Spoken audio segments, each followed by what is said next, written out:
Hello दोस्तों, आज हम पीएचपी में एरे के बारे में पढ़ेंगे। तो पहले हम जान लेते हैं एरे है क्या। Array is a collection of similar data type and with the help of array we can store multiple values in a single variable. ठीक है ना, मतलब हम बहुत सारी वैल्यूज़ को एक वेरिएबल के अंदर स्टोर कर सकते हैं। जैसे हमारे पास बहुत सारी वैल्यूज़ हैं, तो क्या हम हर किसी वैल्यू के लिए एक अलग वेरिएबल बनाते रहेंगे? ऐसा नहीं कर सकते ना हम। तो हम एक एरे बना लेंगे और उसके अंदर ही सारी वैल्यूज़ को सेव कर सकते हैं। तो मैं आपको पहले एक एरे बना के दिखाता हूँ। हम एरे को एरे फंक्शन से बना सकते हैं। ये फंक्शन है हमारा, इसके अंदर हम वैल्यू डाल सकते हैं। ये हमारी एरे बन गई, जिसके अंदर मैं 3 वैल्यूज़ को डाला है, सुजुकी, टोयोटा एंड होंडा। और ये हमारी कार नाम की एरे।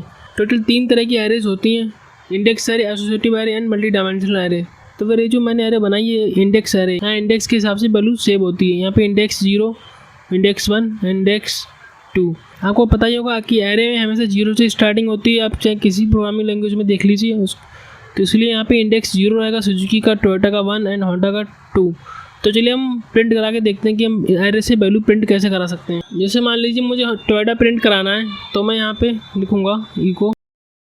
मुझे जो टोयोटा प्रिंट करना है उसका इंडेक्स में टाइप यहाँ पे कर दूँगा डायरेक्ट। इंडेक्स इसका क्या है 1। चलिए प्रिंट करा के देखते हैं।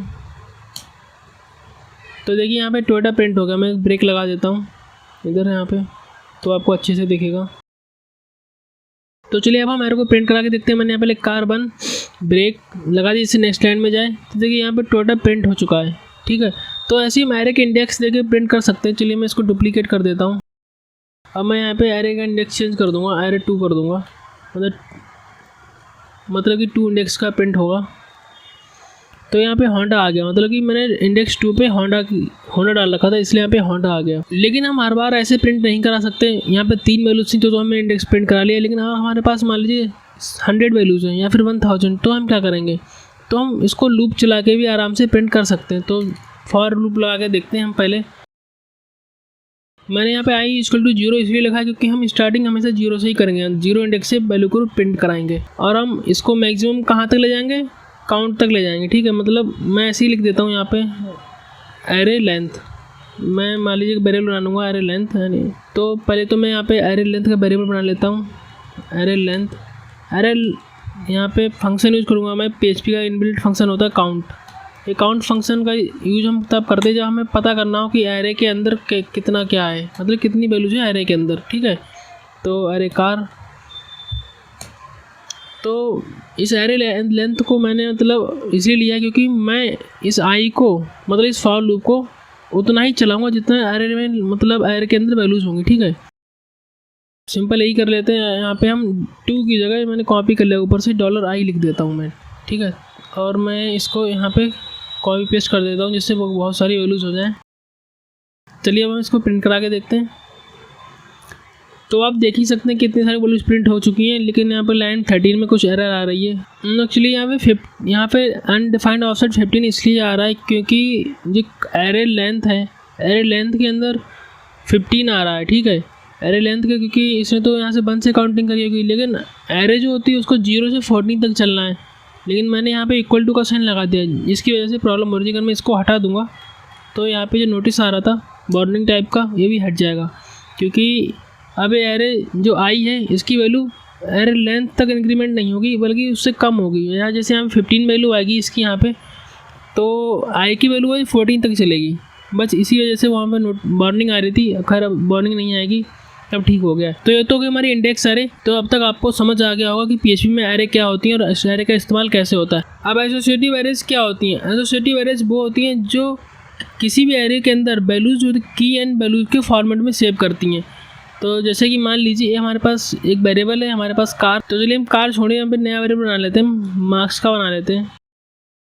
अब हम इसके अंदर की एंड वैल्यूज़ के फॉर्म में डेटा को स्टोर करेंगे। तो मान लीजिए एक हमारा सब्जेक्ट है हिंदी। ठीक है, तो हिंदी में मार्क्स आए मेरे 50। यहाँ पे हिंदी की है एंड 50 वैल्यू है। तो आपको समझ आ ही क्या होगा इतना। और दूसरा सब्जेक्ट ले लेते हैं इंग्लिश का। स्पेलिंग मिस्टेक हो गई है, खैर आप उस पर ध्यान मत दीजिए। इंग्लिश में मेरे नंबर आ गया 50। और एक दूसरा सब्जेक्ट ले लेते हैं मैथ। तो यहाँ पे क्या हुआ, हमारी हिंदी की है एंड 50 वैल्यू, इंग्लिश की है 50 वैल्यू।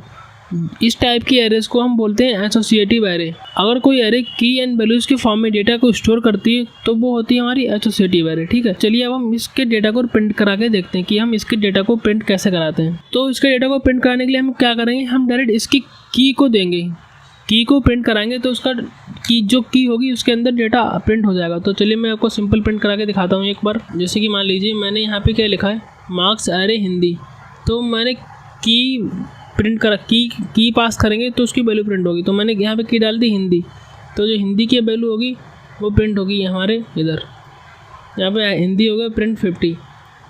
तो अगर मैं मैथ्स डालता हूँ यहाँ पे, कॉपी कर लेता हूँ मैं इसे यहाँ से, मैथ्स का 80 प्रिंट होगा। देखिए यहाँ पे 80 प्रिंट हो चुका है मैथ्स का। लेकिन अगर हमारे पास अभी 3 वैल्यूज हैं, लेकिन अगर हमारे ज़्यादा वैल्यूज होंगी तो हम बार बार हर लाइन हमेशा ए लाइन तो कर नहीं सकते, तो हम इसके लिए लूप चलाएंगे। इसके लूप चलाएंगे हम फॉर ईच लूप के अंदर हम की एंड वैल्यूज़ के फॉर्म में डेटा को सेव कर सकते हैं। तो यहाँ पे हमारा कोड आ गया सबलाइम टेस्ट की तरफ से। तो वेरिएबल क्या है, वेरिएबल हमारा मार्क्स है, और की जो होगी मार्क्स एरे को की एंड वैल्यूज़ के फॉर्म में ले लेंगे हम। ठीक है, तो अब हम इसको प्रिंट कराएंगे की एंड वैल्यूज़। तो इसने हिंदी में की आ जाएगा, सॉरी की के अंदर हिंदी आ जाएगी एंड वैल्यूज़ के अंदर ये वैल्यू आती रहेंगी अपने आप। मैं यहाँ पे लिख देता हूँ सब्जेक्ट्स में क्या पास करूँगा मैं, की। तो यहाँ पे लिखूँगा मैं डॉलर की, फिर से लगाऊँगा, और यहाँ पे मार्क्स डॉलर वैल्यू, और यहाँ पे लगा देता हूँ एक ब्रेक टैग, जिससे कि नेक्स्ट लाइन में जाता रहे हर बार, वरना दिक्कत हो जाएगी। ठीक है, तो चलिए अब हम प्रिंट करा के देखते हैं। तो आप देख सकते हैं यहाँ पे सब्जेक्ट हिंदी मार्क्स 50, सब्जेक्ट आ गया इंग्लिश, मतलब जैसे कि मैंने यहाँ पे लिखा था, यहाँ पे सब्जेक्ट फिर की प्रिंट हो रही है, फिर उसकी वैल्यू प्रिंट हो रही है। सब्जेक्ट प्रिंट होगा, की प्रिंट होगा, मार्क्स प्रिंट होगा, फिर वैल्यू प्रिंट होगा। तो ये तो हो गई हमारी एसोसिएटिव एरे। आप समझ गए होंगे एसोसिएटिव एरे और इंडेक्स एरे तो मैं पहले बता ही चुका हूँ। अब आती है हमारी multi dimensional array. Multi dimensional array क्या होता है, मल्टी डायमेंशनल एरे होता है मतलब एरे के अंदर एरे, एक एरे के अंदर दूसरी एरे होगी तो वो हो जाएगी multi dimensional array. Multi dimension का उपयोग हम कब करते हैं, चलिए मैं आपको करके दिखाता हूँ उसका एग्जांपल। मान लीजिए मेरे पास एक एरे है मार्क्स नाम की, इतना मैं कॉपी कर लेता हूँ ऊपर से, थोड़ा तो कॉपी कर ही सकते हैं। और ये तो एक एरे होगी हमारी मार्क्स, और इस एरे के अंदर एक दूसरी एरे है। ठीक है, मैं नाम लेता हूँ राहुल मान लीजिए एक स्टूडेंट का नाम है। आप ऐसे समझ लीजिए मल्टी डायमेंशन एरे जो होती है वो टेबल के फॉर्म में होती है, मतलब डेटा हम टेबल की तरह स्टोर कर सकते हैं। और इसके मार्क्स में अब सेव करता हूँ 80, 50, 70, 90, 45। अब हम इसके अंदर जब दूसरी एरे बनाएंगे तो हम इसे कॉमा लगाते हैं सिर्फ। ठीक है, तो मैं कॉमा लगा दिया ऊपर, और यहाँ से मैं कॉपी कर लेता हूँ, नाम चेंज कर लेता हूँ, यहाँ पर देता हूँ शिवम, और नंबर भी यही रहने देता हूँ, क्या लिखूँ दोबारा से, और ये यहाँ पे रख देता हूँ मैं राम। ठीक है, अब यहाँ पे ए लगा देंगे। तो ये होगी हमारी मल्टी डायमेंशनल एरे, मतलब एरे के अंदर एरे। तो यहाँ पे क्या होता है कि हमारी जो वैल्यू होती है रो एंड कॉलम के फॉर्मेट में सेव होती है। तो चलिए अब मैं आपको प्रिंट करा के दिखाता हूँ। इको स्टूडेंट का नाम क्या रहेगा हमारा, राहुल। तो पहले इसको लिख देता है स्टूडेंट इज, इतना लिख देता हूँ, डॉलर मार्क्स क्यों, क्योंकि एरे का जो वेरिएबल नाम दिया मैंने वो है मार्क्स। पहले क्या होगा, मैं राहुल प्रिंट करना तो मैं 0 लिखूँगा, और मतलब मैंने यहाँ पे रो की वैल्यू दी है, यहाँ पे समझ लीजिए, यहाँ पे कॉलम दूंगा मैं 1। अब मैं चलिए प्रिंट करके दिखाता हूँ आपको। पहले यहाँ पे एक ब्रेक टैग लगा देता हूँ। तो यहाँ पे देख सकते हैं, यहाँ पे स्टूडेंट इज 80, यहाँ पे हमारा राम प्रिंट नहीं हुआ है, तो देखते हैं क्या प्रॉब्लम है। सॉरी, यहाँ पे मैंने गलती कर दी, क्योंकि मैंने कॉलम तो सिलेक्ट कर लिया, मतलब यहाँ पे रो की वैल्यू तो मैंने 0 दे दी, मैंने रो सिलेक्ट सही करी थी, ये मैंने कॉलम 1 दे दिया, जो कि मुझे कॉलम भी 0 ही देना था, कि राहुल जो 0 इंडेक्स पे है। तो इसे प्रिंट कराते हैं, स्टूडेंट इज राहुल। अब यहाँ पे लगाता हूँ मैं ऐसे, and marks in Hindi is, ये मैं कॉपी कर लेता हूँ इतना। मान लीजिए जो मैंने यहाँ पे 80 प्रिंट करे उसकी हिंदी में नंबर है, ठीक है। Rahul is student is Rahul and marks in Hindi is 80। तो आप समझ गए होंगे कि हमारी मल्टी डायमेंशनल एरे होती है, उसमें हम कैसे प्रिंट कराते हैं। मल्टी डायमेंशनल एरे के अंदर जो भी डेटा सेव होता है वो टेबल के फॉर्म में सेव होता है, और टेबल में क्या होती है, टेबल में होती है रोज एंड कॉलम। और जो हमारा पहला इंडेक्स होता है ये हमारा हमेशा रो का होता है, ये हमारा हमेशा कॉलम का होता है। तो हमने एरे का डेटा प्रिंट करा लिया सिर्फ एक स्टूडेंट के लिए, लेकिन हमारे पास मान ली 10,000 बच्चे हैं तो हम उसके लिए 10,000 लाइनें तो लिख नहीं सकते इस तरह से। तो हम क्या करेंगे, हम इसके लिए चला देंगे लूप। तो अब चलिए मैं आपको लूप से कैसे करते हैं डेटा प्रिंट, मैं आपको वो करके दिखाता हूँ। पहला, इस फॉर लूप के अंदर हम 2 लूप बनाएंगे, मतलब एक फॉर लूप के अंदर दूसरा फॉर लूप। तो पहले तो हम रो के लिए बनाते हैं डॉलर रो, स्टार्टिंग करेंगे 0 से।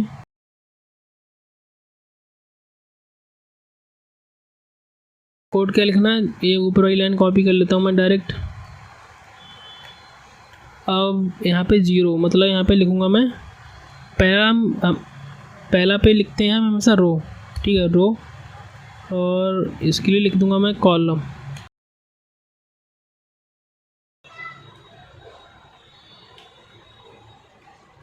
तो हो गई हमारी एरे। मैंने आपको तीनों एरे पढ़ा दी, associative array, index array and multi dimensional array. और एरे के कुछ PHP के बहुत सारे इनबिल्ट फंक्शंस भी होते हैं। ये देखिए आप W3 स्कूल से आप देख सकते हैं, यहाँ पर बहुत सारी वेबसाइट हैं PHP की, जो ऑफिशियल वेबसाइट है वहाँ से भी देख सकते हैं। इतने सारे PHP के इनबिल्ट फंक्शन होते हैं, या तो आप इतने सारे याद कर लीजिए, लेकिन इतने सारे PHP फंक्शन याद करना बहुत ही मुश्किल काम है। आप जब भी आपको PHP फंक्शन की ज़रूरत पड़ती है, आप डायरेक्ट वेबसाइट खोलिए और उस फंक्शन को अपनी ज़रूरत के हिसाब से सर्च करिए और उसका इस्तेमाल करिए। तो ये तो गई हमारी आज की PHP के एरे की वीडियो। आई होप आपको थोड़ा बहुत तो समझ में आई होगा। अगर नहीं समझ में आता तो आप कमेंट बॉक्स में बताइए कि मैं अपनी वीडियोज़ को कैसे इंप्रूव करूँ, अब क्या कमियाँ कर रहा हूँ, ठीक है। तो मिलते हैं नेक्स्ट वीडियो में, तब तक के लिए गुड बाय।